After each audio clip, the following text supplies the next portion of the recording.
Christmas மற்றும் புத்தாண்டு வாழ்த்துதல்களை தெரிவித்துக் கொள்கிறேன். இன்றைக்கு நாம் படிக்க இருக்கின்ற வேத பாடம் எசேக்கியேல் தீர்க்கதரிசி புஸ்தகத்திலிருந்து கற்றுக்கொள்ள இருக்கின்றோம். எப்பொழுதுமே வேதத்தை ஆக்கியோனை நோக்கி நாம் ஜெபிப்பது மிக முக்கியமான ஒரு காரியம்.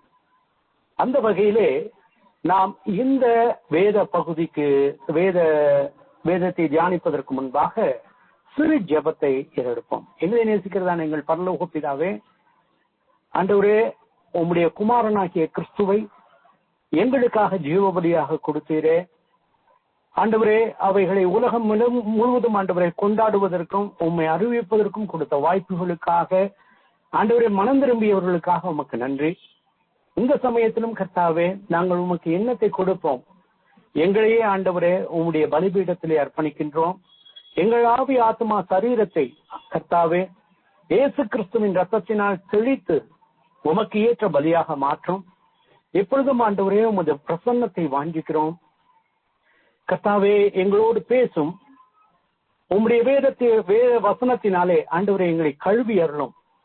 நாங்கள் உம்முடைய குமாரனுடைய சாயலுக்கோப்பாக மாறும்படிக்கு உதவி செய்யும். இயேசு கிறிஸ்துவின் இனிய நாமத்தில் வேண்டுகிறோம் பிதாவே, ஆமென், ஆமென். பிரியமானவர்களே, இந்த அருமையான நேரத்திலும் கூட இந்த எசேக்கியேல் தீர்க்கதரிசன புஸ்தகத்தினுடைய ஒரு அறிமுகத்தை நாம் பார்ப்போம். எசேக்கியேல் என்ற இந்த தீர்க்கதரிசன புஸ்தகத்தினுடைய அந்த பெயருக்கான அர்த்தம் என்னவென்றால், தேவன் பலப்படுத்துகிறார் என்று அர்த்தம். எசேக்கியேல் என்றால் தேவன் பலப்படுத்துகிறார். இன்னொரு வகையிலே தேவனால் பலப்படுத்தப்பட்ட என்று இரண்டு அர்த்தங்களை கொண்டது. எசேக்கியேல் அவர், நீங்கள் 1ஆம் அதிகாரம் 3வது வசனத்தை நீங்கள் பார்ப்பீர்கள் என்றால், பூசி என்னும் ஆசாரியனுடைய குமாரனியாகிய எசேக்கியேலுக்கு என்று எழுதியிருக்கிறது. பூசி என்னும் ஆசாரியனுடைய குமாரனாகிய எசேக்கியேல். எனவே அவர் ஒரு ஆசாரிய குடும்பத்திலே பிறந்தவர். 622 கிமுவிலே அவர் பிறந்தார் என்பதுதான் நாம் அறிந்து கொள்கின்ற விஷயம். எசேக்கியேலை குறித்து நீங்கள் பார்ப்பீர்கள் என்றால், பாபிலோனுக்கு சிறையிருப்புக்காக பிடித்து செல்லப்பட்ட இரண்டாவது தடவையாக, அதாவது நாம் அதை பின்னால் பார்ப்போம், யூத ஜனங்களை முதல் தடவை பிடித்து சென்றார்கள். அதிலே தானியேலோடு நிறைய பேர் பிடித்துக் கொண்டு செல்லப்பட்டதை பார்க்கின்றோம். 2ஆம் முறையாக நேபுகத்நேச்சர் படையெடுக்கும் பொழுது பாபிலோனிலிருந்து எசேக்கியேல் பிடித்துச் செல்லப்பட்டார். அப்பொழுது அவருக்கு வயது 25. அவரை குறித்து சில காரியங்களை நாம் பார்ப்போம் என்றால், அவர் திருமணமானவர் என்பதை நாம் பார்க்கின்றோம்.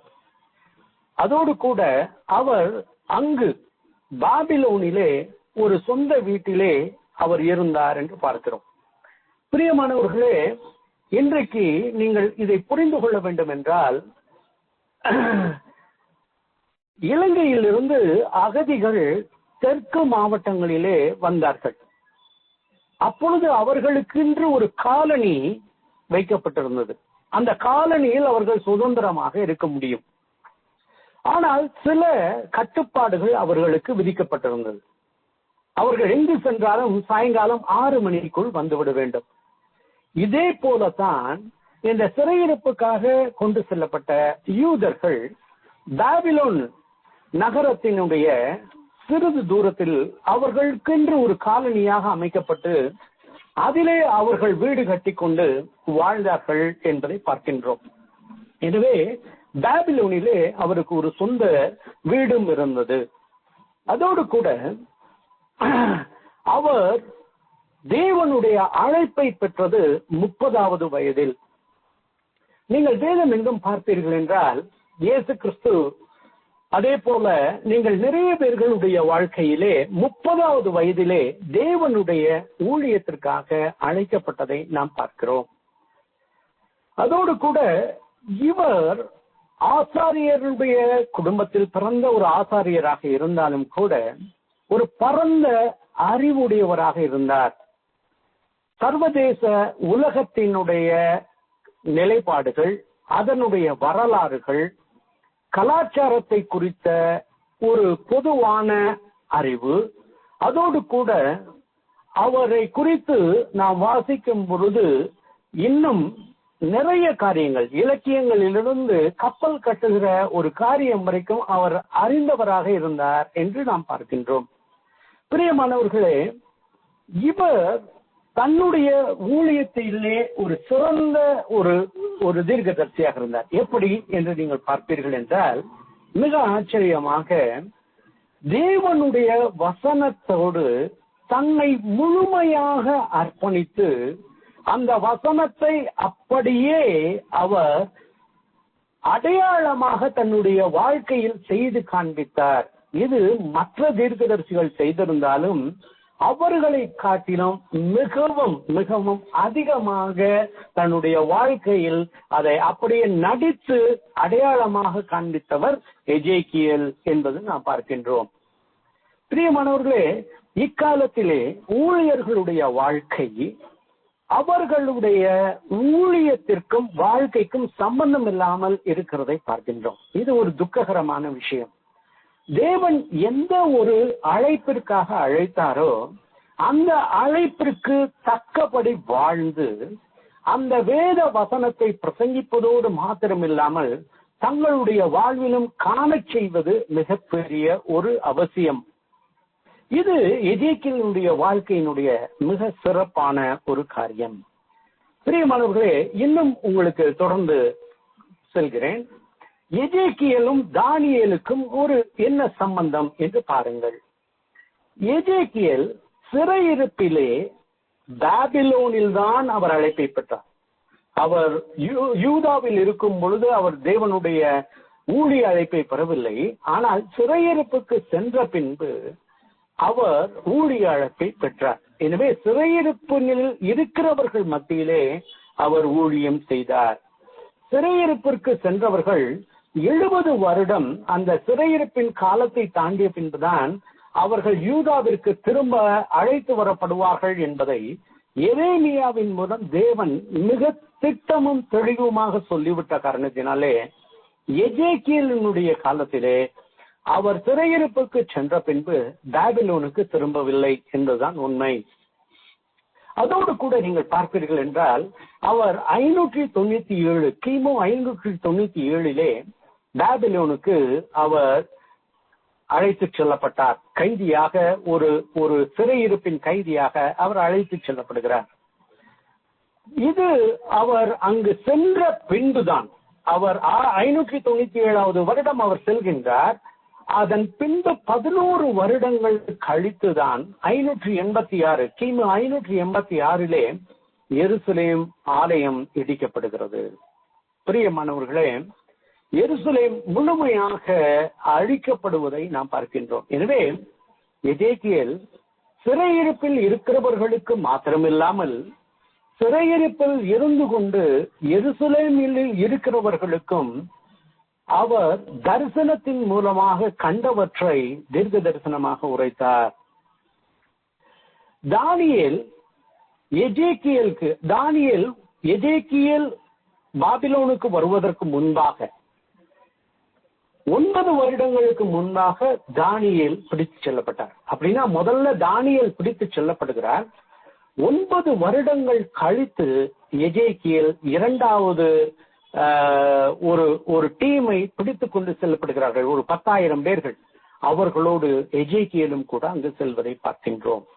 ஆனால் எஜேக்கியேல் பாபிலோனுக்கு வரும் பொழுது தானியேல் அவர் மிகவும் உச்ச புகழிலே இருந்தார் என்று நாம் பார்க்கின்றோம்.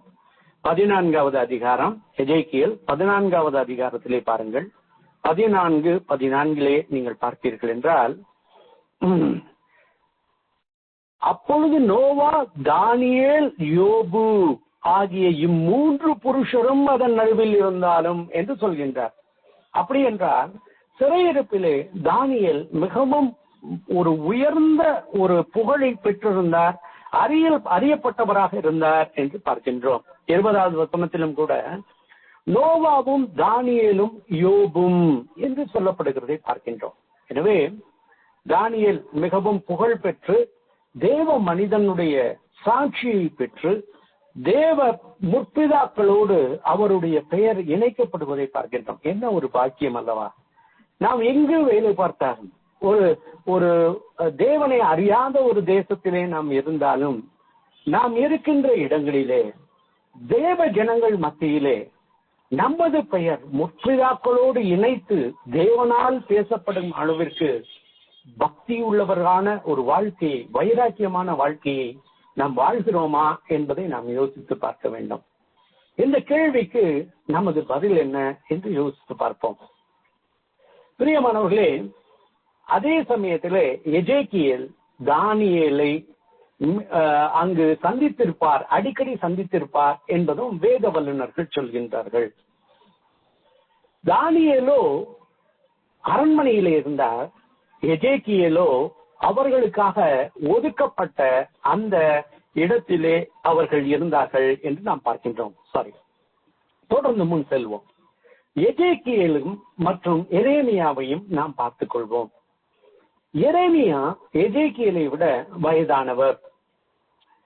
அதே போல நீங்கள் அன்றைய காலங்களிலே பார்ப்பீர்கள் என்றால் தீர்க்கதரிசிகளுக்கென்று ஒரு குரு சிஷ்ய பரம்பரையின் பிரகாரமாக நீங்கள் அறிந்திருக்கலாம். எலிஷா, எலியா காலங்களிலே தீர்க்கதரிசிகள் அவர்களுக்கு கீழாக இருந்து அந்த ஊழியத்தை படித்துக் கொண்டார்கள் என்று நாம் பார்க்கின்றோம். எஜேக்கியேலும் கூட எரேமியாவினுடைய ஒரு மாணவனாக இருந்திருப்பார் என்று சொல்கின்றார்கள். எஜேக்கியேல், நான் அதை ஏற்கனவே சொன்னேன், அவர் நாடு கடத்தப்பட்ட யூதர்கள் மத்தியிலே இருந்து கொண்டு அவர்களுக்காகவும் எருசலேமில் இருக்கிறவர்களுக்காகவும் பிரசங்கித்தார்.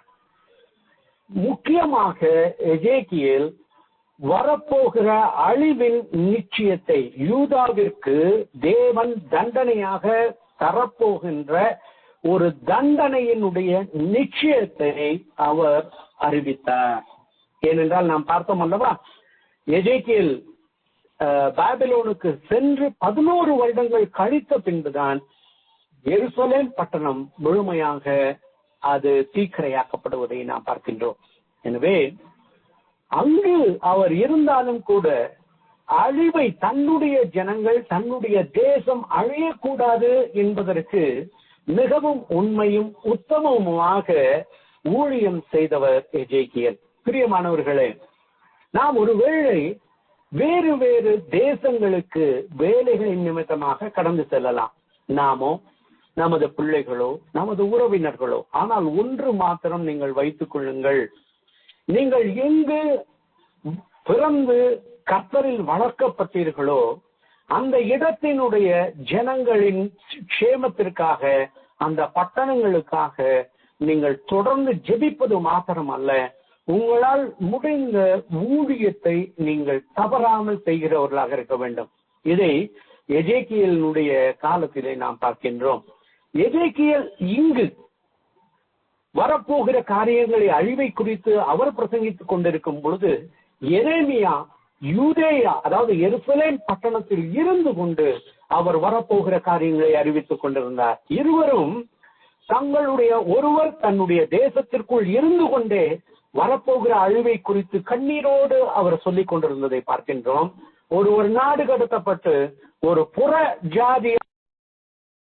ஜாதியினரால் நிரப்பப்பட்ட ஒரு தேசத்தில் இருந்து கொண்டு தன்னுடைய தேசத்திற்காக பரிதபித்து தேவனுடைய தீர்க்க தரிசனத்தை உரைப்பதை பார்க்கின்றோம். எனவே நாம் உள்நாட்டில் இருந்தாலும் சரி, வெளிநாட்டில் இருந்தாலும் சரி, நம்மளுடைய ஜனங்களின் ஒரு ஆன்மீக வாழ்க்கையை குறித்து அக்கறை உள்ளவர்களாய் இருக்க வேண்டும் என்பதை நாம் இதிலிருந்து படித்துக் கொள்கிறோம். அதோடு கூட அவர் ஒரு ஆசாரியர், ஆசாரியரோடு மாத்திரம் இல்லாமல் பிறப்பினால் ஆசாரிய குடும்பம், ஆனால் அவர் அழைப்பினால் ஒரு தீர்க்கதரிசி. பிரியமானவர்களே, நாம் எந்த குடும்பத்தில் பிறந்திருந்தாலும் ஒரு புதிய ஏற்பாட்டிலே நீங்கள் பார்த்தீர்கள் என்றால் அனைவரும் தீர்க்க தரிசன வசனத்தை, தீர்க்க தரிசன வரத்தை நீங்கள் வாஞ்சியுங்கள் என்று பவுல் எழுதுகின்றார். எனவே நாம் ஒரு பாஸ்டருடைய பிள்ளையாக இருக்கலாம், அல்லது ஒரு மிஷனரியினுடைய பிள்ளைகளாக இருக்கலாம், அல்லது நாம் எப்பேற்பட்ட ஒரு பாஸ்டர் கமிட்டி மெம்பருடைய பிள்ளையாக இருக்கலாம், அல்லது ஒரு எவாஞ்சலிஸ்டினுடைய பிள்ளையாக இருக்கலாம். எப்படிப்பட்டவர்களாக இருந்தாலும் சரி, ஆனால் தீர்க்க தரிசனத்தை நாம் வாஞ்சிக்க வேண்டியது நமது கடமை என்பதை புதிய ஏற்பாட்டிலிருந்து நாம் பார்க்கின்றோம். பிரியமானவர்களே, தீர்க்க தரிசனம் இல்லாத இடம் பாழாய் போகும் என்று பார்க்கின்றோம். இன்றைக்கு இந்தியாவிலே ஒரு தீர்க்க தரிசனம் உரத்த குரலிலே, மிகவும் பிரபலமான மேடைகளிலே, ஜனங்கள் அலையலையாக கூடி வருகின்ற இடங்களிலே, திட்டமும் தெளிவுமாக உரத்த குரலிலே, தேவனுடைய பாரத்தோடு கூட பிரசங்கிக்கப்படாமல் இருப்பது வேதனைக்குரிய ஒரு காரியம். இதற்காக ஜெபித்துக் கொள்வோம். தேவன் வரப்போகிற அழிவுகளில் இருந்து நம்மை எச்சரித்து காப்பாற்ற வேண்டும் அல்லவா? எனவே தேவ ஜனங்கள் தீர்க்க தரிசனங்களை கேட்டு பக்தி விருத்தி அடையும்படிக்கு, தேவன் மிக பிரபலமாக செயல்படும்படிக்கு இந்த கடைசி நாட்களிலே நாம் ஜெபிப்போம். அதோடு கூட தொடர்ந்து பார்ப்போம். பிரியமானவர்களே, எசேக்கியேலினுடைய ஊழியம் யூதேயாவினுடைய மிகவும் அந்தகாரமான நாட்களிலே இருந்தது என்று நாம் பார்க்கின்றோம். ஏனென்றால் எருசலேம் ஆலயம், இதுவரைக்கும் ஆலயத்தை நம்பியிருந்தார்கள். ஆசாரியருக்குத்தான் தெரியும் ஆலயத்தினுடைய அருமை.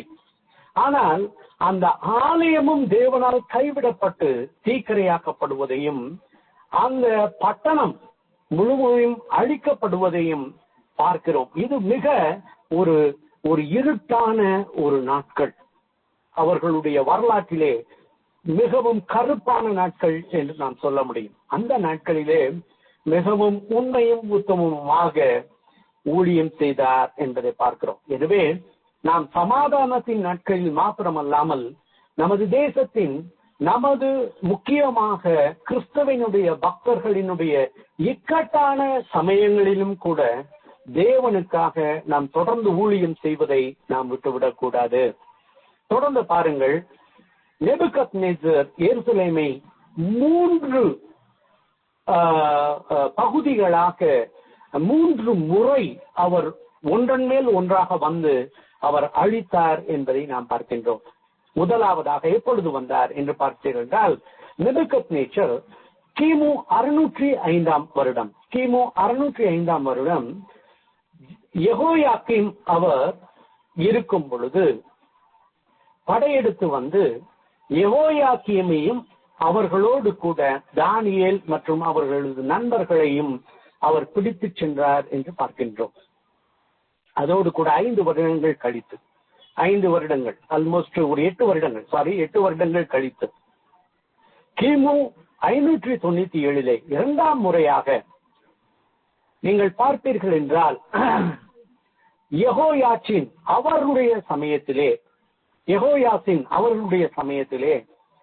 நேபுகத்நேசர் திரும்பவுமாக எருசலேமின் மீது படையெடுத்து வந்து அவர்கள்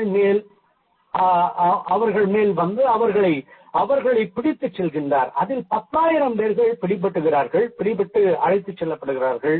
அதில் எசேக்கியேலும் ஒருவர். எனவே 605 வருடம், அதன் பின்பு 597 கிமு.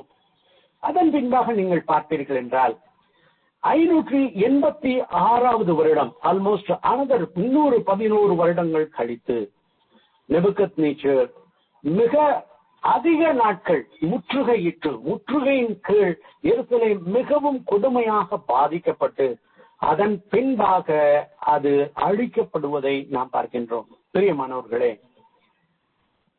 தேவன் ஒரு முறை நம்மை அடிக்கும் பொழுதே நாம் திருந்தி விடுவது நல்லது. மனம் திரும்புதல் நமக்கு தேவனிடத்தில் கிருபையை அளிக்கும்.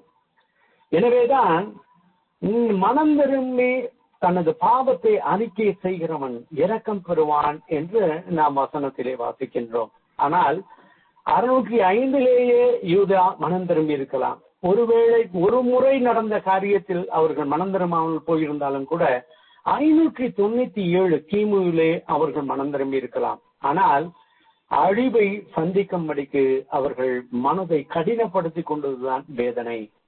பிரியமானவர்களே, தேவன் மாறாதவராய் இருக்கிறார்.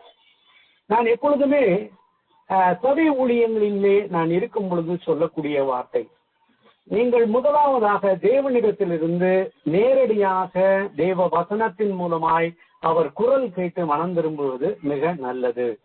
அப்படி இல்லை என்றால் சபையின் மத்தியிலே நாம் எச்சரிக்கப்பட்டு மனம் திரும்புவது நல்லது.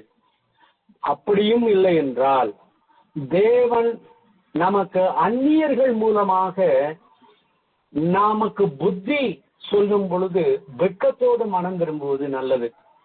ஆனால் நிறைய பேர் இந்த 3 வகையிலும் மனம் திரும்பாமல் தண்டிக்கப்பட்டு மனவேதனையிலே இழப்புகளோடு காயங்களோடு கண்ணீரோடு மனம் திரும்புவது கொடுமையான விஷயம். நாம் அப்படி இல்லாமல் நாம் எப்பொழுதும் தேவனுடைய சமூகத்தில் மனம் திரும்பி விடுவோம். ஏன் இதை சொல்லுகிறேன் என்றால், இதை காட்டிலும் ஒரு கொடுமையான ஒரு காரியம் வர இருக்கின்றது. இயேசு கிறிஸ்து ஒருவேளை இன்றைக்கு அவர் வந்து விடுவார் என்றால், அவரை நாம் பிரத்யட்சமாக, அதாவது வெளியரங்கமாக கண்டு விடுவோம் என்றால், அவருடைய வருகையிலே கிருபைக்கு வழி கிடையாது. புரிந்து கொள்வோம். நாம் இன்றைக்கு கிருபையின் காலத்திலே இருக்கின்றோம். எனவே யூதர்களைப் போல இருதயத்தின் கடினத்திலே நாம் நின்று விடாமல் தேவனுடைய வசனத்தில் வருகிற எச்சரிக்கைகளை நாம பெற்றுக்கொண்டு மனம் திரும்பி விடுவது மிக உன்னதமானது. ஒருவேளை நாம் நமது ஆன்மீகத்திலே சிறிது தவறி கீழே விழுந்திருப்போம் என்றால், சபையினால் நமக்கு எச்சரிக்கை கொடுக்கப்படும் பொழுது மனம் திரும்பி விடுவது நல்லது. இந்த இரண்டிலுமே நாம் தவறிவிட்டோம் என்றாலும் அந்நியர்கள் மூலமாக தேவன் நம்மிடத்தில் பேசுவார் என்றால் மனம் திரும்பி விடுவது நல்லது. இதை காட்டிலும் தேவன் சொல்லுகிறார், நீங்கள் அறிந்திருப்பீர்கள், இந்த பாத்திரத்திலே அலட்சியமாக ஒருவன் பங்கு பெறுவான் என்றால் அவன் நோய்வாய்ப்படுவான். சில பேர் நித்திரை அடைந்திருக்கிறார்கள் என்று பார்க்கின்றோம். ஒருவேளை நோயினால் நாம் பாதிக்கப்படுவோம் என்றால் மனம் திரும்பி விடுவது நல்லது. ஏனென்றால் கர்த்தர் வருவதற்கு முன்பாக நாம் மனம் திரும்பினவர்களாக இருக்க வேண்டும். இவற்றை நாம் இந்த பழைய ஏற்பாட்டு புஸ்தகங்களை படிக்கும் பொழுது அறிந்து கொள்ள வேண்டிய விஷயம். சரி, நீங்கள் இங்கு பாருங்கள். 1ஆம் அதிகாரம் 2 மற்றும் 3 நீங்கள் பார்ப்பீர்கள் என்றால், எசேக்கியேல் 1ஆம் அதிகாரம் 2 மற்றும் 3.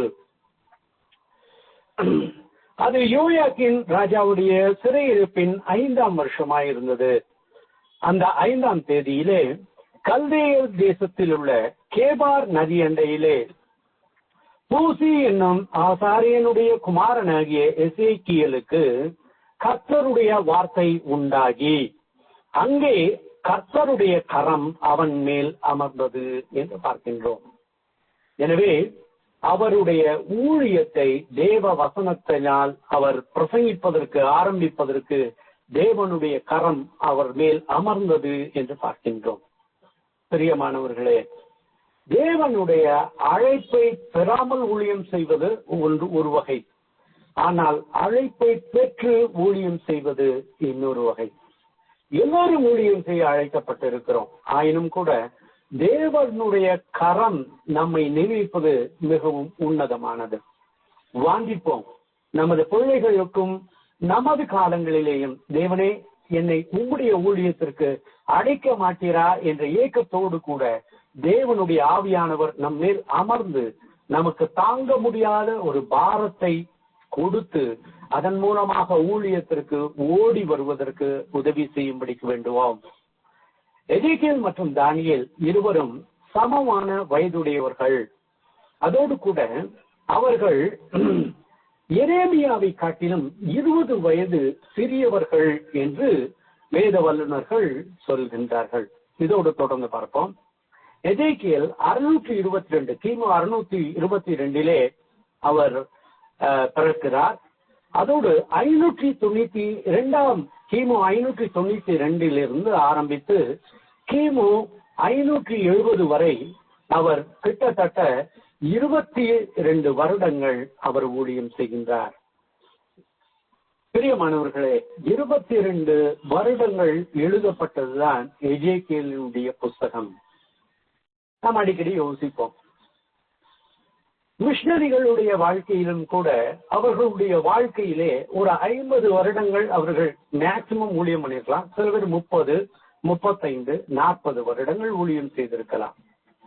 ஆனால் அவர்களுடைய அனுதின நடவடிக்கைகளை காட்டிலும் அவர்களுடைய வாழ்க்கையிலே நீங்கள் பார்த்தீர்கள் என்றால் மிகவும் குறைவான ஒரு சாப்டர்ஸ் தான் எழுத முடியும். ஆனால் கர்த்தருக்காக காத்திருப்பது, கர்த்தருக்காக பயணிப்பது, ஆனால் ஊழியம் செய்கின்ற சமயங்கள் குறைவாக இருக்கலாம்.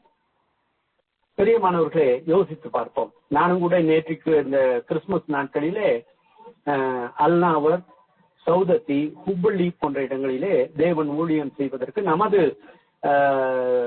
ஊழிய தலங்களிலும் ரயில்வே ஒர்க் ஷாப்பில் இருக்கின்ற பணியாளர்களுக்கும் பிரசங்கிக்க தேவன் உதவி செய்தார். ஆனால் நீங்கள் பார்த்தீர்கள் என்றால் ஆல்மோஸ்ட் பிரயாண சமயம்தான் அதிகம். ஆனால் அவர்களோடு பிரசங்கித்த சமயங்கள் மிக கம்மி. மேக்சிமம் ஒரு 20, 25, 30 நிமிடங்கள் இவ்வளவுதான்.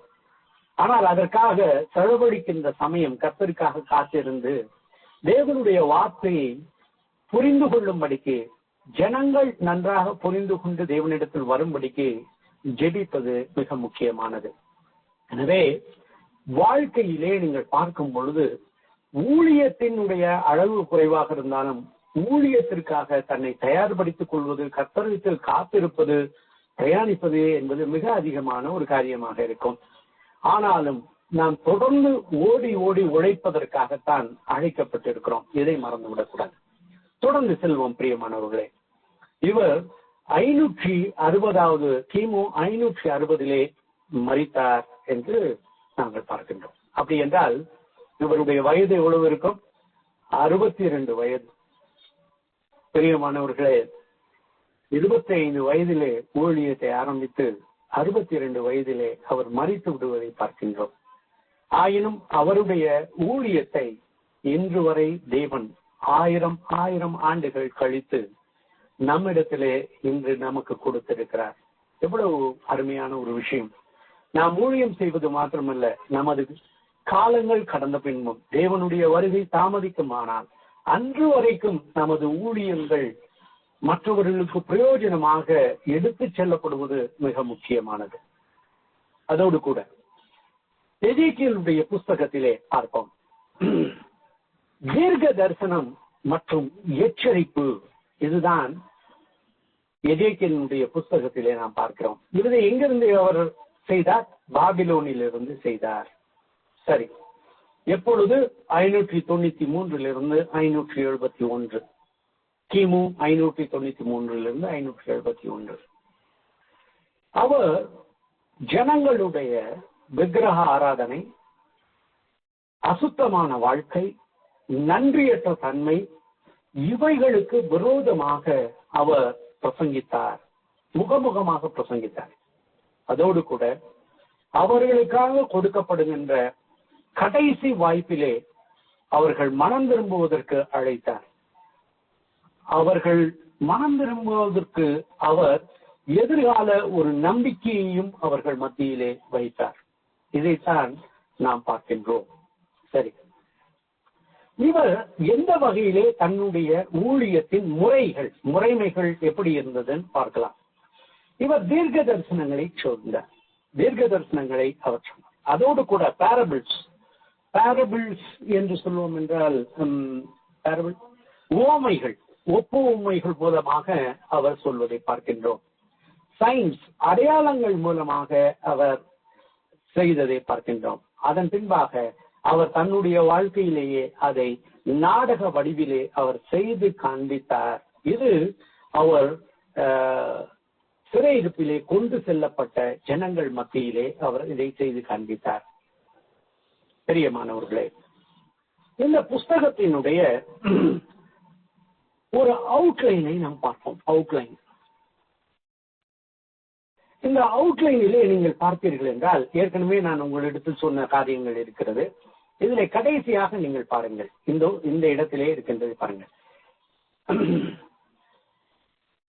சிறையிருப்பிலே இருக்கின்ற யூதர்கள் நம்பிக்கை இல்லாமல் திரும்ப நாம் யூதேயாவிற்கு சென்று விடுவோம் என்று அவர்கள் நம்பிக்கொண்டிருந்தார்கள். இந்த சமயத்திலே 592 கிமு 592 586 வரைக்கும் இவர் நாம் உடனடியாக சிறையிருப்பிலிருந்து திரும்ப முடியாது, தேவன் நமக்கு அதிகமான வருடங்கள் இங்கு இருக்க வைத்திருக்கிறார் என்பதை அவர்களுடைய மன இசைவு உருவாக்குவதற்கு அவர் முயற்சித்தார். He tried to convince them, the disbelieving Jewish people, that exile is not going to end as they believe. பிரியமானவர்களே, நாம் எத்தனை வருடங்கள் எங்கு இருக்க வேண்டும் என்பதை தேவன் நியமிக்கின்றார் என்பதுதான் உண்மை. அப்போஸ்தலர் 17வது அதிகாரத்திலே 17வது வசனம் என்று நினைக்கிறேன். அந்த இதிலே நீங்கள் பார்ப்பீர்கள் என்றால், தேசங்களினுடைய எல்கைகளையும் நமது காலங்களையும் அவர் நேர்த்தியாய் நிர்ணயித்திருக்கிறார் என்பதுதான் உண்மை. எனவே நாம் எங்கே அழைக்கப்பட்டு எங்கே செல்கின்றோமோ அவைகளை தேவன் முன்குறித்தார் என்பது உண்மை. சரி, தொடர்ந்து பார்ப்போம்.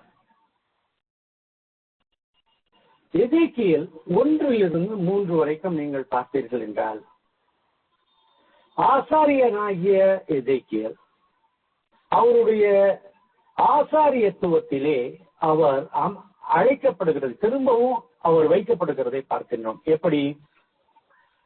அவர் ஆலயத்தை குறித்த பாரத்தை உடையவராக, ஆலயத்திற்காக அவர் அதிகமாக ஒப்புமை சொல்லி சொல்லி அவர் ஆலயத்தில் இருக்கின்ற பாவங்களையும் சுட்டிக்காட்டும் அளவிற்கு அவரை தேவன் நியமிக்கிறதை பார்க்கின்றோம். பின்பாக நீங்கள் பார்த்தீர்கள் என்றால் 4-இருந்து 24வது அதிகாரங்கள் நீங்கள் பார்த்தீர்கள் என்றால், யூதாவின் மேல் தேவனுடைய நியாய தீர்ப்பை நாம் பார்க்கின்றோம். இந்த 4-இருந்து 24 அதிகாரங்கள் வரைக்கும் நீங்கள் பார்த்தீர்கள் என்றால், எருசலேமின் முற்றுகை, கொடுமையான முற்றுகையை நாம் பார்க்கின்றோம். அதோடு கூட 25வது அதிகாரத்திலிருந்து 32வது அதிகாரம் வரைக்கும் நீங்கள் பார்ப்பீர்கள் என்றால், எருசலேமை சுற்றி, யூதேயாவை சுற்றி இருக்கின்ற தேசங்கள் மேல் தேவன் வரப்போகிற நியாய தீர்ப்பை எசேக்கியேலின் மூலமாக உரைப்பதை நாம் பார்க்கின்றோம். 33வது அதிகாரத்திலிருந்து 39வது அதிகாரம் வரைக்கும் நீங்கள் பார்ப்பீர்கள் என்றால், இந்த உலகம் கடைசியாக எப்படி முடிய போகிறது என்பதை, கடைசி காலங்கள் என்று நாம் பார்க்கின்றோம். அதோடு கூட நீங்கள் பார்ப்பீர்கள் என்றால், பாபிலோனுக்கு எப்படி திரும்பவும் சிறையிருப்பில் இருக்கின்ற யூதர்கள் திரும்பி வரப்போகிறார்கள், பாபிலோனில் இருந்து எருசலேமுக்கு வரப்போகிறார்கள் என்பதை அவர் உரைக்கின்றார். 40வது அதிகாரத்திலிருந்து 48வது அதிகாரம் வரைக்கும் நீங்கள் பார்ப்பீர்கள் என்றால், 1000 வருட அரசாட்சியிலே இப்பூமியிலே தேவனுடைய ஆலயம் எப்படி இருக்க போகிறது என்பதை அவர் தரிசனம் கண்டு எழுதி வைப்பதை பார்க்கின்றோம். பிரியமானவர்களே, இன்னும் தொடர்ந்து இன்னும் அதிகமான ஒரு அவுட்லைனை நாம் பார்த்தோம். எசேக்கியேலினுடைய ஆரம்ப தரிசனம் இதை நாம் 1ஆம் அதிகாரம் 1-லிருந்து 3 வரைக்கும் பார்க்கின்றோம். அதோடு கூட நீங்கள் பார்த்தீர்கள் என்றால், முதலாவதாக இஸ்ரவேலுக்கு விரோதமாக தேவன் உரைத்த செய்திகளை 1வது அதிகாரத்திலிருந்து 27வது அதிகாரம் வரைக்கும் நாம் பார்க்கின்றோம். பிரியமானவர்களே, நீங்கள் இந்த காரியத்தை நீங்கள் யோசித்துக் கொள்ளுங்கள்.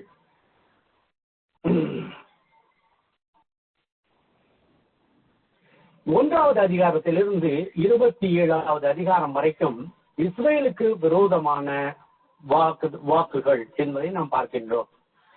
எசேக்கியேலினுடைய ஆரம்ப தரிசனம் இது 1வது அதிகாரத்திலிருந்து 3வது அதிகாரம் வரைக்கும் பார்க்கிறோம். முதல் அதிகாரத்திலே நீங்கள் பார்த்தீர்கள் என்றால், தேவனுடைய மகிமையிலே அவர் மிகவும் ஓவர்வெல்ம்டாக, அதாவது அவர் அதிலே மூழ்கி விடுகிறவர்களாக நாம் பார்க்கின்றோம். தேவனுடைய மகிமை காண முடியாத அளவிற்கு தாங்கொண்ணாத ஒரு காரியத்தை அவர் காண்பதை நாம் பார்க்கின்றோம். அவர் 2வது அதிகாரம் 1 3வது அதிகாரம் 15 வரைக்கும் பார்ப்பீர்கள் என்றால் தீர்க்கதரிசியாக அவருக்கு வருகின்ற ஒரு அழைப்பை நாம் பார்க்கின்றோம். 3வது அதிகாரம் 16 21 வரைக்கும் அவர் ஒரு காவல்காரனாக அவருக்கு வேலை நியமிக்கப்படுவதை, யூதேயாவிற்கு எருசலேம் பட்டணத்திற்கு காவல்காரனாக வருகின்ற காரியங்களை அறிவிக்கிறவராக தேவன் நியமிப்பதை பார்க்கின்றோம். அதோடு கூட 3வது அதிகாரம் 22 27 வரைக்கும் நீங்கள் பார்த்தீர்கள் என்றால் எசேக்கியேலினுடைய தீர்க்க தரிசன ஊழியத்திற்கான கட்டுப்பாடுகள் விதிக்கப்படுவதை நாம் பார்க்கின்றோம். ஓகே, இவ்வளவு காரியங்களை நாம் அங்கு பார்க்கின்றோம். தொடர்ந்து பார்ப்போம். எருசலேம் எப்படியாக முற்றுகையிடப்பட போகிறது என்பதை அவர் ஒரு அடையாளமாக செய்து காண்பிப்பதை 4வது அதிகாரத்திலிருந்து 5வது அதிகாரம் வரைக்கும் நாம் பார்க்கின்றோம். 4வது அதிகாரத்திலே நீங்கள் பார்த்தீர்கள் என்றால் அந்த எருசலேம் பட்டணத்தை போன்ற ஒரு மாதிரியை உண்டாக்கி அதன் பின்பாக தனது முடியை அவர் முழுமையாக எடுத்து அதை கத்தரித்து பறக்க விடுவதையும் அதை எரிப்பதையும் அது எப்படி பறக்க விடப்படுகிறதோ, எப்படி எரிக்கப்படுகிறதோ, எப்படி காற்றில் செல்கிறதோ அவைகளை காண்பிக்கப்படுவதை நாம் பார்க்கின்றோம். அதோடு கூட 6வது அதிகாரம் மற்றும் 7வது அதிகாரத்திலே தேவனுடைய நியாய தீர்ப்பை தெளிவாக சொல்வதை நாம் பார்க்கின்றோம். எருசலேம் மலைகளின் மேல் தேவனுடைய அழிவு எப்படியாக வரப்போகிறது என்பதை 6வது அதிகாரத்திலே நாம் பார்க்கின்றோம். 7வது அதிகாரத்திலே அந்த நிலமானது, எருசலேம் நிலமானது எப்படியாக ஒரு முடிவுக்கு கொண்டு வரப்பட போகிறது, அதன் பின்பாக எருசலேம் பட்டணம் ஓய்வு நாட்களை எப்படியாக பெற்றுக்கொள்ளப் போகிறது, அக்கிரமத்திலிருந்து விடுதலையாக்கப்பட்டு எப்படி தன்னுடைய ஓய்வு நாட்களை அனுபவிக்க போகிறது என்பதை நாம் பார்க்கின்றோம். அதன் பின்பாக 8வது அதிகாரத்திலிருந்து 11வது அதிகாரம் வரைக்கும் நீங்கள் பார்ப்பீர்கள் என்றால் கரப்ஷன், அவர்களுடைய தவறான வழிகளினாலே எருசலேம் ஆலயத்தின் மேலும் அதனுடைய விளைவுகளையும் அவர்கள் சந்திக்க போவதை இங்கு விளக்கிச் சொல்கின்றார்.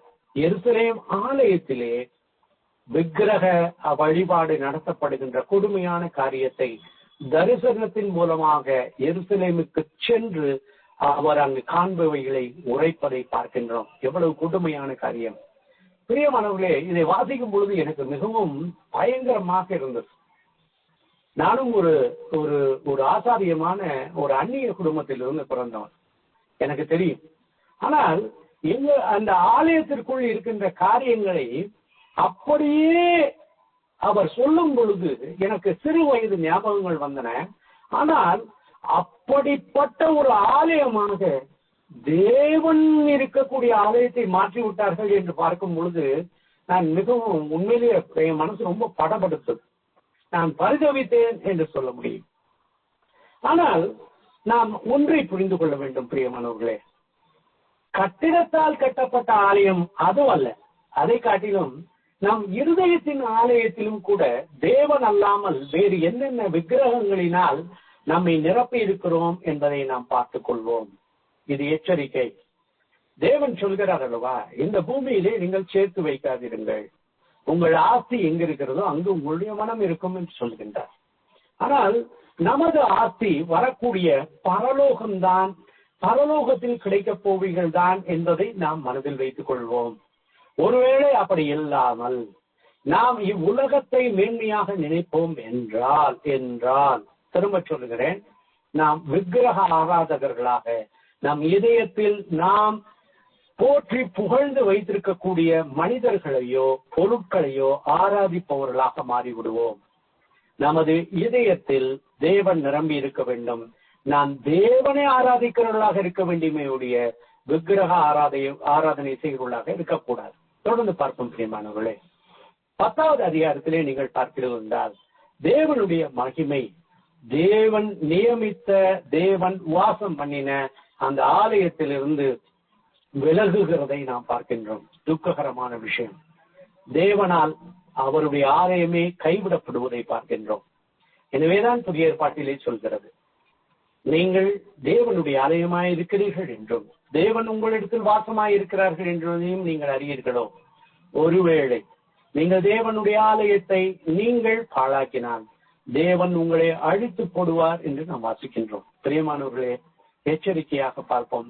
தேவ மகிமையிலே சிருஷ்டிக்கப்பட்ட நாம், அவருக்கு ஒப்பாக உண்டு பண்ணப்பட்டிருக்கிற நாம், இன்றைக்கு புதிதாக அவருடைய ஆவியினால் தேவனுடைய வசனத்தினால் புதிதாக பிறந்திருக்கிற நாம், தேவனை எப்பொழுதும் உயர்த்தி வைத்திருக்கிறவர்களாக நம்மளுடைய வாழ்க்கையிலே, தேவனே எனக்கு, தேவனே என்னுடையவர், தேவனுக்கே நான், என் குடும்பம் என்பதை முழுமையாக அறிக்கையிட்டு அதன் மூலமான ஒரு வாழ்க்கையிலும் காண்பிக்கிறவர்களாக வாழ்வோம்.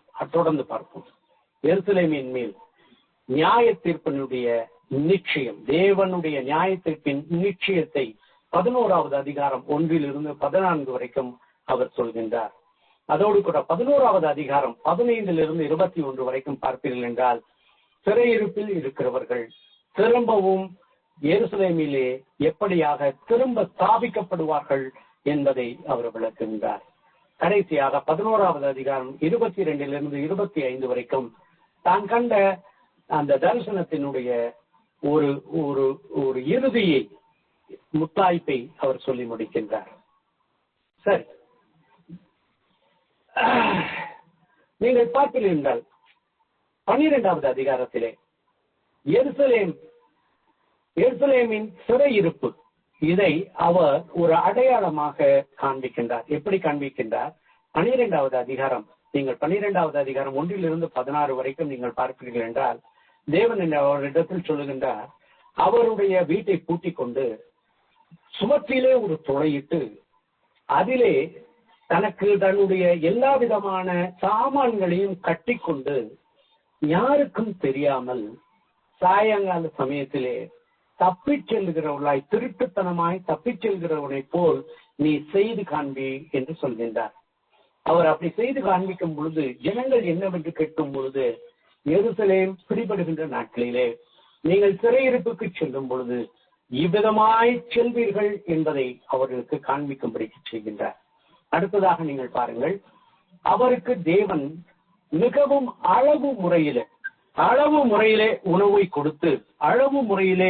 கொடுத்து அதோடு கூட அந்த அளவிலே அந்த எப்படிப்பட்ட ஒரு அதாவது நாம என்ன சொல்லுவோம், சாணியை தட்டி எரு, அது என்ன சொல்லுவோம், சாணியை வச்சு தட்டுவாங்க, சவுத்துல தட்டி அந்த எரு வச்சுதான் அந்த காலத்துல சமைப்பாங்க. வரட்டி என்று சொல்வார்கள், தெற்கு மாவட்டங்களில் அப்படி சொல்வார்கள். இன்றைக்கு அது நிறைய கிராமங்களிலே பார்க்க முடியும். ஆனால் தேவன் சொல்கிறார், மனித கலவிலே நீ வரட்டியை செய்து அதன் மூலமாக நீ அதை எரித்து சமைத்து சாப்பிட வேண்டும், அதுவும் அளவான சாப்பாடு என்று சொல்லும் பொழுது மிக கொடுமையாக இருக்கிறது. ஆனால் எசேக்கியேல் ஜெபித்துக் கொள்ளும் பொழுது தேவனுடைய எரேமியாவினுடைய காலங்களிலும் நாம் பார்க்கின்றோம். ஆனால் தேவன் இங்கு இவருக்கு மாட்டு சாணத்தின் மூலமாக ஏற்படுத்துகின்ற ஒரு வறட்சியை ஏற்படுத்தி அதிலே நீ சமைத்து சாப்பிடு என்று சொல்லுகிறார். நான் வீட்டுக்கு வெளியில வச்சு சமைச்சு சாப்பிடும் பொழுது எல்லாரும் வந்து கேட்கும் பொழுது உங்களுடைய நிலைமைகள் முற்றுகையின் காலங்களிலே இப்படி இருக்க போகிறது என்பதை காண்பிக்கின்றார். 12வது அதிகாரம் 21 28 வரைக்கும் நீங்கள் பார்த்தீர்கள் என்றால் தேவனுடைய நியாயத்திற்கு மிகவும் சமீபமாய் இருக்கிறது என்பதை விளக்கி சொல்லுகின்றார். பிரியமானவர்களே, அதே போல 13வது அதிகாரம் 1 24வது அதிகாரம் 14 வரைக்கும், 13ஆம் அதிகாரம் 1 24ஆம் அதிகாரம் 14 வரைக்கும் யூதாவின் மேல் தேவனுடைய நியாயத்திற்கு பொய் தீர்க்கதரிசிகள், இவர்களை குறித்து நீங்கள் பார்த்தீர்கள் என்றால் அதிகாரம் 13 பார்க்கிறீர்கள். அவர்கள் நான் சொன்னதை சொல்லாமல் அவர்கள் மனதில் தோன்றியதை அவர்கள் உரைக்கின்றார்கள். சமாதானம் இல்லாத காலங்களிலே சமாதானம் என்று சொல்கின்றார்கள். எல்லாவற்றையும் இந்த பொய் தீர்க்கதரிசிகளை அடையாளம் காட்டுகிறார். அவர்கள் மேல் வரப்போகிற அழிவை குறித்து தீர்க்க தரிசனத்தை எசேக்கியேல் உரைக்கின்றார். 14ஆம் அதிகாரம் 1 11 விக்கிரக ஆராதனை செய்கிறவர்கள் மேல் வரப்போகிற தண்டனையை இங்கு அறிவிக்கின்றார். 14வது அதிகாரம் 12 - 23. தேவனுடைய நியாய தீர்ப்பு. அதற்கு மத்தியஸ்தர்கள் யாருமே கிடையாது. தேவனும் அந்த வரப்போகிற நியாய தீர்ப்பை தன்னிடத்திலிருந்து நீக்கப் போவதில்லை என்பதை விளக்கி சொல்லுகின்றார். 15வது அதிகாரத்திலே எப்படியாக ஒரு திராட்சை தோட்டத்தின் திராட்சை செடி எப்படியாக எரிந்து அது துண்டுகளாக கிடைக்கின்றதோ அதை போல எருசலேம் எப்படி எரிக்கப்படும் என்பதை விளக்கி காண்பிக்கின்றார். 16வது அதிகாரத்திலே எப்படி எருசலேமானது உண்மையற்ற ஒரு மனைவியை போல ஒப்புமை சொல்லப்பட்டு எருசலேம் எப்படி இருக்கிறது என்பதை விளக்கி சொல்லுகின்றார் 16வது அதிகாரத்திலே. அதே போல 2 கழுகுகள் மற்றும் திராட்சை செடிக்கு ஒப்புமையாக எப்படி எருசலேமின் மீது எப்படி 2 முறை 2 தேசங்கள் படையெடுத்து வரப்போகின்றன, 2 காரியங்கள் நடக்கப் போகின்றன என்பதை விளக்கி 17வது அதிகாரத்திலே சொல்லுகின்றார். தொடர்ந்து பார்ப்போம். 18வது அதிகாரத்திலே பாவம் செய்கிற ஆத்மா சாகவே சாகும். முன்பே எல்லாம் பாவம் செய்கின்ற ஆத்மா என்று இல்லாமல் பாவம் செய்கின்ற தந்தை அல்லது மகன் என்ற காரியங்கள் சொல்லப்பட்டிருப்பதை பார்ப்போம். ஆனால் இங்கு அவர் தெளிவாக சொல்லுகிறார், எவன் பாவம் செய்கிறானோ அவன் அழிவான். எவனுடைய ஆத்மா சாகும் என்றால் பாவம் செய்கிறவனுடைய ஆத்மா சாகும். இவன் சாப்பிடும் பொழுது அவனுக்கு வாய் புளிக்கும் என்று இருக்காது என்பதை விளக்கி சொல்லுகின்றார். 19வது அதிகாரத்திலே எருசலேமின் ராஜாக்களினுடைய வீழ்ச்சியை குறித்து அவர் புலம்புவதை பார்க்கின்றோம். 20வது அதிகாரம் 1 - 44 வரைக்கும் நீங்கள் பார்ப்பீர்கள் என்றால் எருசலேமினுடைய தவறான வழிபாட்டு முறை, நம்பிக்கை முறைமைகளை அவர் நீக்குவதையும் திரும்பவுமாக எப்படி புதுப்பிக்கின்றார் என்பதையும் நாம் இங்கு பார்க்கின்றோம். 20வது அதிகாரம் 45வது வசனத்திலிருந்து 21வது அதிகாரம் 32 வரைக்கும் நீங்கள் பார்க்கிறீர்கள் என்றால் தேவனுடைய நியாய தீர்ப்பாக பாபிலோன் மேல் வரப்போவதையும் அவர் சொல்வதை பார்க்கின்றோம். 22வது அதிகாரத்திலே எருசலேம் எப்படியாக நியாயம் தீர்க்கப்பட்டது, தன்னுடைய பாவங்களுக்காக எப்படி நியாயம் தீர்க்கப்பட்டது என்பதை வாசிக்கின்றோம். எருசலேம் மற்றும் சமாரியா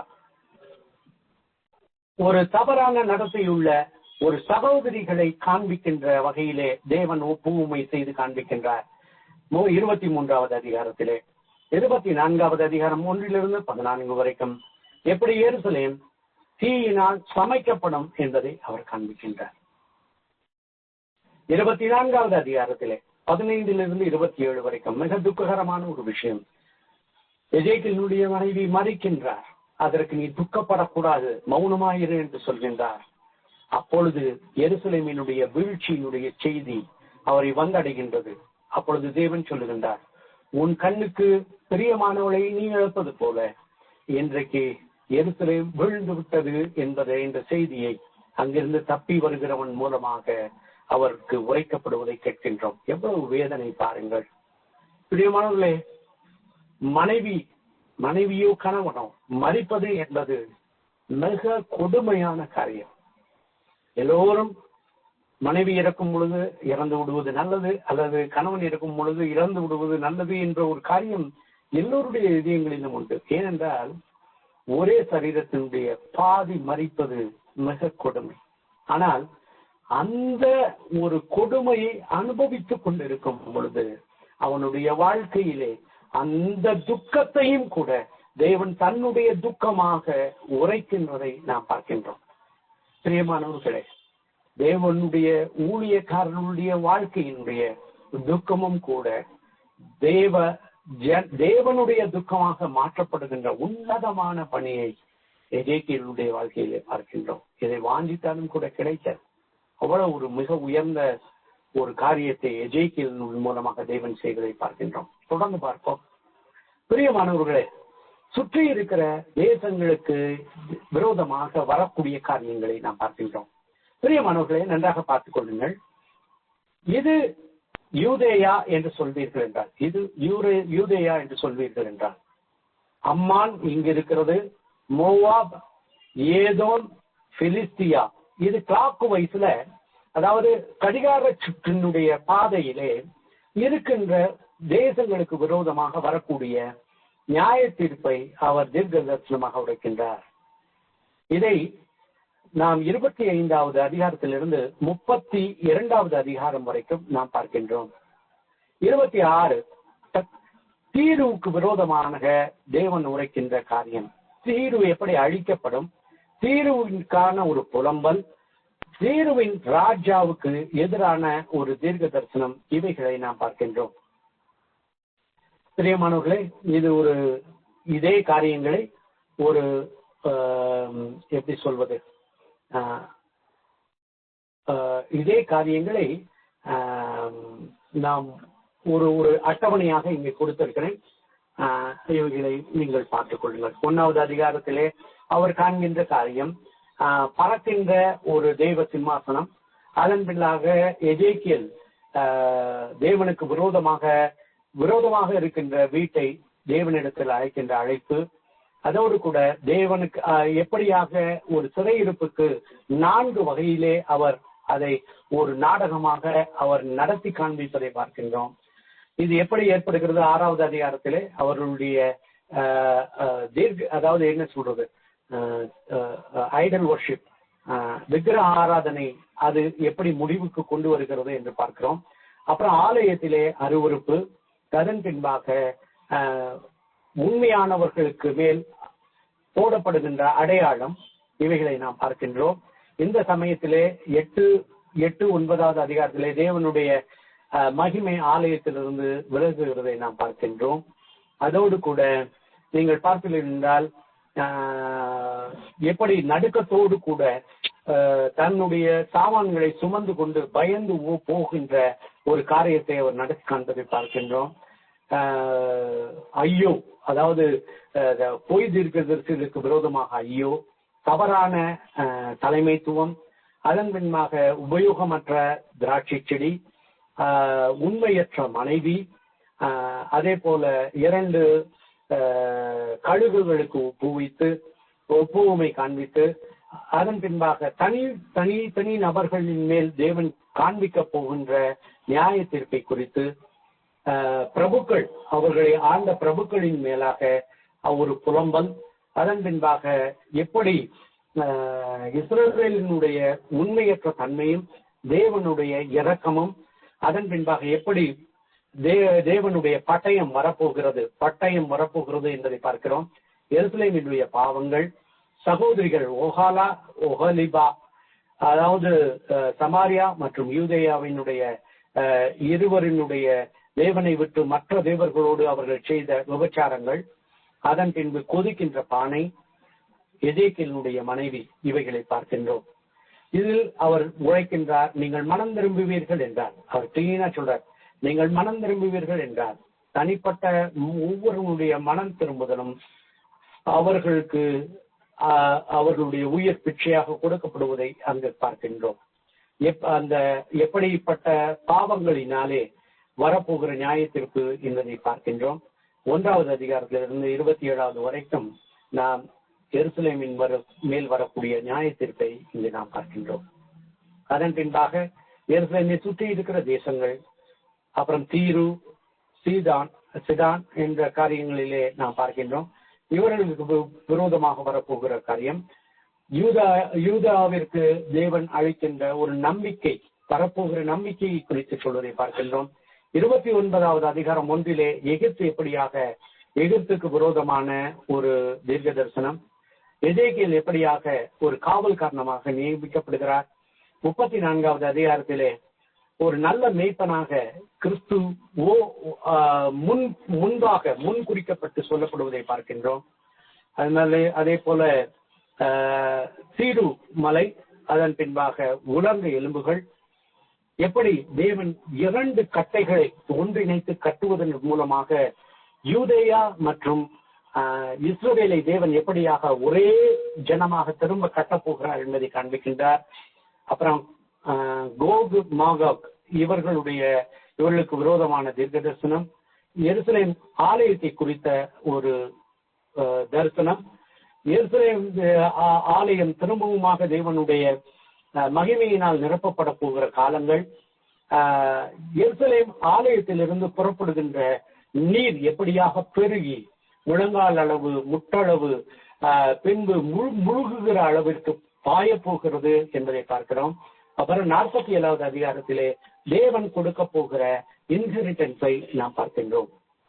பிரியமானவர்களே, இந்த காரியங்கள் அனைத்தும் நீங்கள் பார்ப்பீர்கள் என்றால் 1000 வருட அரசாட்சியிலே செய்ய போகிற தேவனுடைய ஆலயத்தை குறித்து இங்கு சொல்லுகின்றது. சரி, இங்க ஒரு சில காரியங்களை உங்கள் முன்பாக சொல்ல இருக்கின்றேன்.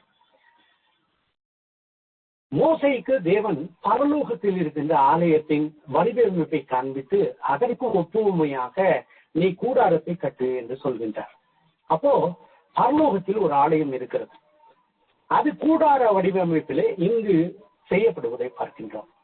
அதே போல தாவீதுக்கு தேவன் பரலோகத்தினுடைய ஆலயத்தை காண்பித்து அதன் முறைமையிலே எருசலேம் ஆலயம் கட்டப்படுவதை பார்க்கின்றோம்.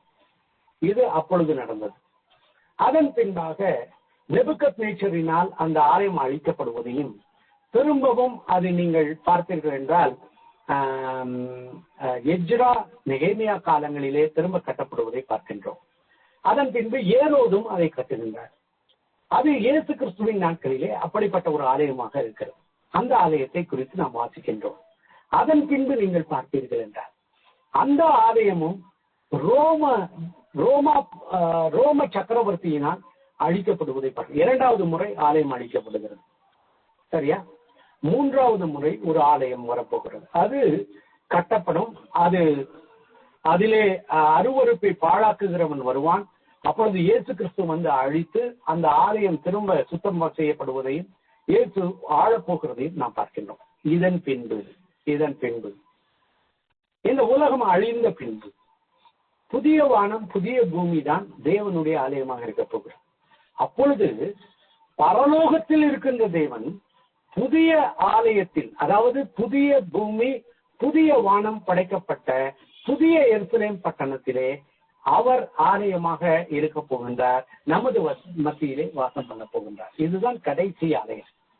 பிரியமானவர்களே, இந்த ஆலய வெளிப்பாட்டை கூட தேவன் படிப்படியாக நடத்தி கொண்டு செல்வதை நாம் பார்க்கின்றோம். எனவே நாம் தான் தேவனுடைய ஆலயம் என்பதை நாம் மறந்து விடாமல் இருப்போம்.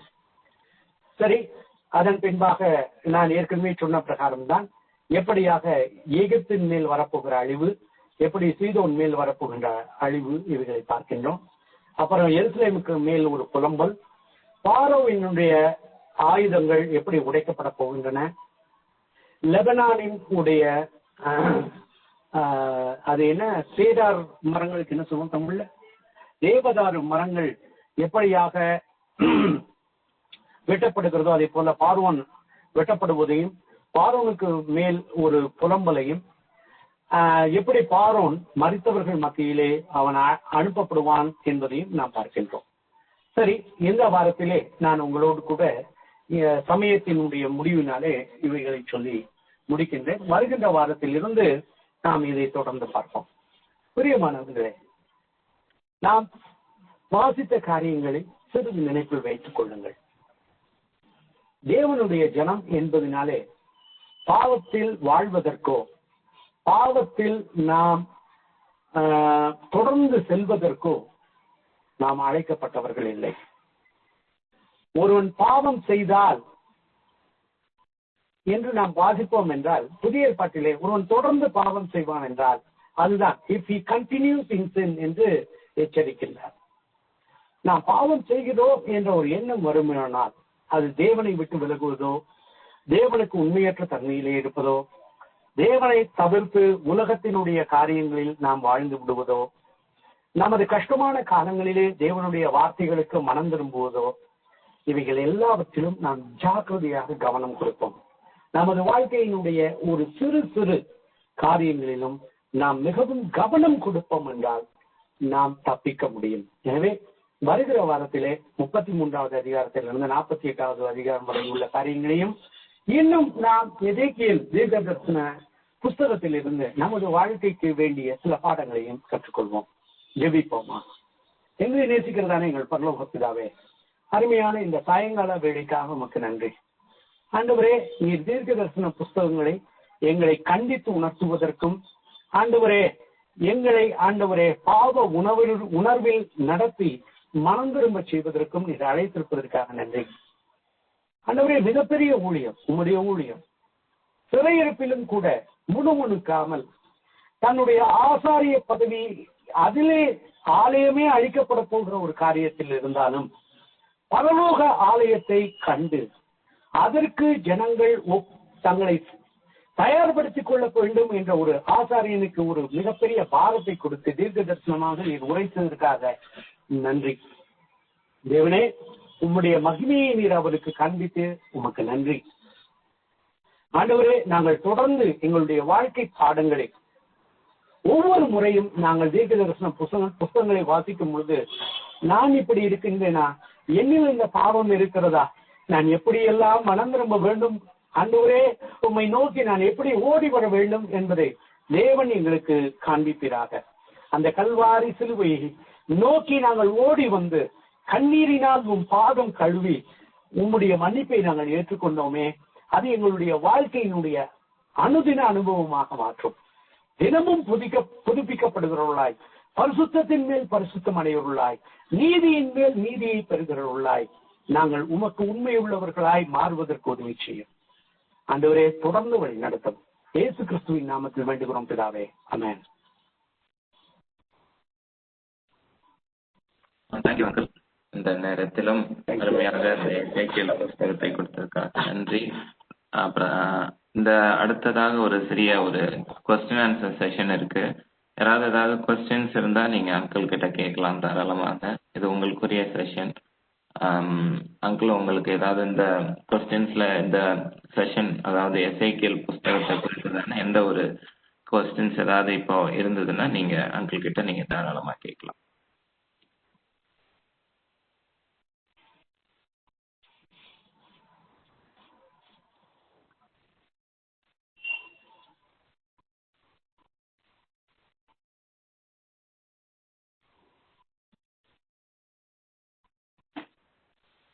இது ஒரு குறுகிய நேரம்தான். இந்த நேரத்தை ஒருவேளை கூட இந்த 2020 ஆண்டின் லாஸ்ட் பைபிள் ஸ்டடி, ஒருவேளை நீங்க வேற பைபிள் ஸ்டடி அட்டன் பண்ணலாம், ஆனாலும் BYM திருச்சியோட லாஸ்ட் பைபிள் ஸ்டடி. ஒருவேளை கூட இந்த முடக்குதல் காரணமாக நிறைய தடைகள் ஏற்பட்டாலும் அந்த லாக்டவுன் பீரியட்ல கிட்டத்தட்ட இது ஒரு 46வது பைபிள் ஸ்டடி. அதனால இறைவன் தாமே நம்ம இதுவரைக்கும் நம்மள வந்து வழி நடத்தி இருக்கிறார். அதனால ஒருவேளை கூட இந்த பைபிள் ஸ்டடியில நீங்க அவங்களுக்கு ஏதாவது டவுட்ஸ் இருந்தா கேளுங்க. ஒருவேளை கூட நெக்ஸ்ட் வீக்கும் நம்ம இந்த பைபிள் ஸ்டடி வைப்போம். அதனால அங்க அந்த இதையும் கூட நீங்க யூஸ் பண்ணிக்கலாம். ஒருவேளை கூட ஏதாவது ஒரு கொஸ்டின்ஸ் இருந்தா நீங்க கேளுங்க, அல்லதுன்னா நம்ம கடந்து போவோம், அடுத்த பகுதிக்கு நம்ம கடந்து போவோம்.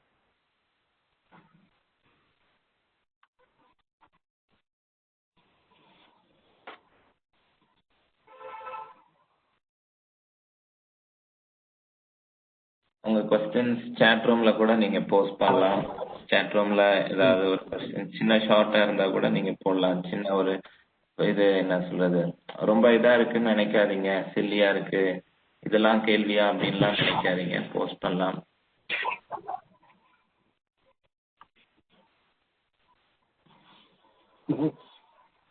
Okay okay, thank you.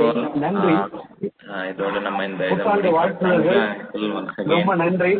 ஒருவேளை எசேக்கியேல் புஸ்தகம் என்பது ஒருவேளை கூட ஒரு தீர்க்க தரிசன புஸ்தகங்கள்ல மேஜர் ப்ராஃபெட்ஸ்ல ஒரு முக்கியமான ஒரு ப்ராஃபெட் எசேக்கியேல் தான். ஒருவேளை அதை குறித்ததான ஒரு நல்ல ஒரு அருமையாக ஒரு ஸ்ட்ரக்சர்டா ஒரு அந்த அதிகாரங்களை இது பண்ணி பிரித்து அதற்கேற்றவாறு ஒவ்வொரு காலகட்டத்தையும் குறித்து அவரோட ஹிஸ்டாரிக்கல் பேக்ரவுண்ட் எல்லாம் எடுத்து, ஒருவேளை கூட நிறைய பேர் அந்த அந்த பேக்ரவுண்ட் தெரியாம இருந்திருக்கலாம், எந்த வருஷத்துல இருந்தாங்க, ஒருவேளை அவங்களோட எல்லா அந்த இதையும் உண்மைகளாக நீங்க கொடுத்ததுக்கு தேங்க்ஸ் அங்கிள் ஒன்ஸ் அகெயின்.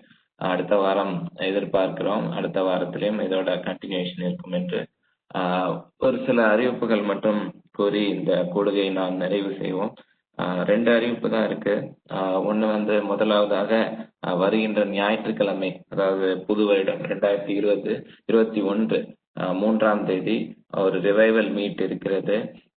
சகோதரர் ஜெயக்குமார் அங்கிள் பேச இருக்காங்க. ஒரு 3ஆம் தேதி கண்டிப்பாக அட்டன் பண்ணுங்க.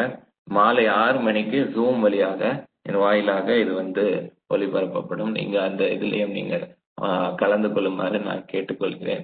ஒருவேளை கூட 2001 முதலாக ஒருவேளை பிசிக்கலா யாரும் கூட முடியாட்டினாலும், நேரடியாக பார்க்க முடியாட்டினாலும், ஒரு ஆன்மீகம் கூடுகையாக இது அமையும் என்று நினைக்கிறோம். இதுலயும் கூட மேக்சிமம் பார்ட்டிசிபேஷன் எதிர்பார்க்கிறோம். கண்டிப்பாக பங்கு பெறுங்கள், பிரயோஜனப்படுத்திக் கொள்ளுங்கள். அடுத்ததாக இந்த பைபிள் ஸ்டடி தொடர்ந்து வருகிற பைபிள் ஸ்டடி தொடர்ந்து கண்டினியூ ஆகும். எசேக்கியேல் புஸ்தகத்தின் பார்ட் 2, அதாவது பகுதி 2ஆம் பகுதி அடுத்த வாரம், அதாவது அடுத்த டியூஸ்டே இதை வந்து திருப்பி நம்ம இது பண்ணுவோம். அது அடுத்த டியூஸ்டே வந்து 5ஆம் தேதி. அதனால இந்த 2 இதையும் மனதில் வைத்துக் கொள்ளுங்கள். வந்த அனைவருக்கும் நன்றி. மறுபடியும் கூறிக்கொள்கிறேன், revival meet is on 3rd of January 2021, and the next Bible study, the first Bible study for BMTG is on 5th of Jan 2021. Okay. வருந்த அனைவருக்கும் நன்றி. இந்த கூடுகையின் அந்த முடிவு இதோடு நம்ம நிறைவு செய்வோம். அந்த 2020 கடைசி பைபிள் ஸ்டடி இது. அந்த கூடுகையை நிறைவு செய்து ஜெபம் பண்ணுமாறு நான் சக்கரவர்த்தி அண்ணனை நான் கேட்டுக்கொள்கிறேன். சக்கரவர்த்தி அண்ணன், நீங்க ஜெபிப்போம். நல்ல பிதாவே, துதிக்கிறோம், ஸ்தோத்திரிக்கிறோம் ஆண்டவரே. இப்போதும் கூட ஆண்டவரே, அப்பா தகப்பனே, இந்த ஆண்டு அப்பா தகப்பனே நடைபெற்ற இந்த கடைசி இந்த வேத பாட வகுப்புகளை நாங்கள் துதிக்கிறோம், ஸ்தோத்திரிக்கிறோம். எசேக்கியேல் புஸ்தகத்திலிருந்து ஆண்டவரே அப்பா தகப்பனே அருமையான காரியங்களை அப்பா தகப்பனே கர்த்தர் நீர் எங்களுக்கு விவரித்து காட்டிய கிருபைக்காய் நாங்கள் நன்றி செலுத்துகிறோம். அப்பா தகப்பனே ஆண்டவரே, அப்பா தகப்பனே நல்ல விளக்கமாக எடுத்து அண்ணனுக்காய் கூட நாங்கள் துதிக்கிறோம், ஸ்தோத்திரிக்கிறோம். அப்பா தகப்பனே ஆண்டவரே, இந்த ஆண்டு அப்பா தகப்பனே நாங்கள் பங்கு பெற்ற எல்லா அப்பா தகப்பனே இந்த பைபிள் ஸ்டடிக்காகவும் நாங்கள் நன்றியோடு திரும்பி பார்க்கிறோம் ஆண்டவரே. அப்பா தகப்பனே ஆண்டவரே, இந்த நிச்சயம் இல்லாத நாட்களிலும் ஆண்டவரே கர்த்தர் எங்களுக்கு போதுமானவராய் இருந்து இம்மட்டும் நீர் காப்பாற்றி வழிநடத்தி வந்ததை நாங்கள் நினைவு கூறுகிறோம். அதற்காக நாங்கள் நன்றி செலுத்துகிறோம். இப்போதும் இந்த பைபிள் ஸ்டடியில் பங்கு பெற்ற ஒவ்வொருவரையும் நீர் ஆசீர்வதிங்க. தொடர்ந்து நாங்கள் உன் பாதத்தில் அமர்ந்து இந்த வேதத்தை நன்றாக கற்றுக்கொள்ள கர்த்தர் கிருபை பாராட்டுகிறார்கள். எங்களை யாவரையும் உங்கள் கரங்களில் தாழ்த்தி ஒப்புவிக்கிறேன். ரட்சகராக இயேசு கிறிஸ்து நாமத்தில் ஜெபிக்கிறோம் நல்ல பிதாவே, ஆமென். நாத்துமாவே கர்த்தரை ஸ்தோத்திரி, உண்மை பரிசுத்த நாமத்தை ஸ்தோத்திரி.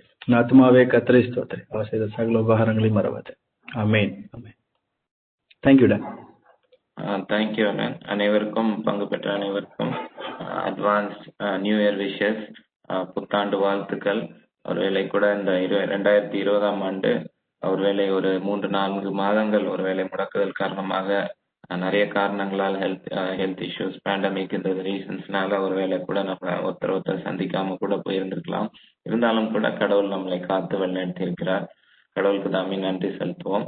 இந்த 46 கூடுகையிலும் கூட எங்களுக்கும் நல்ல ஒரு சப்போர்ட்டாக இருந்த உங்களுக்கும் நன்றியை தெரிவித்துக் கொள்கிறோம்.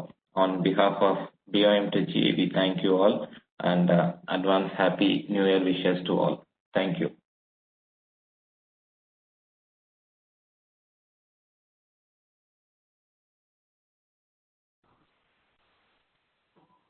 தேங்க்யூ. எல்லோருக்கும் நன்றி. உங்களுக்கு என்னுடைய புத்தாண்டு வாழ்த்துதல்கள். தொடர்ந்து ஜெயித்துக் கொள்ளுங்கள். நன்றி, நன்றி. Thank you, uncle. Thank you.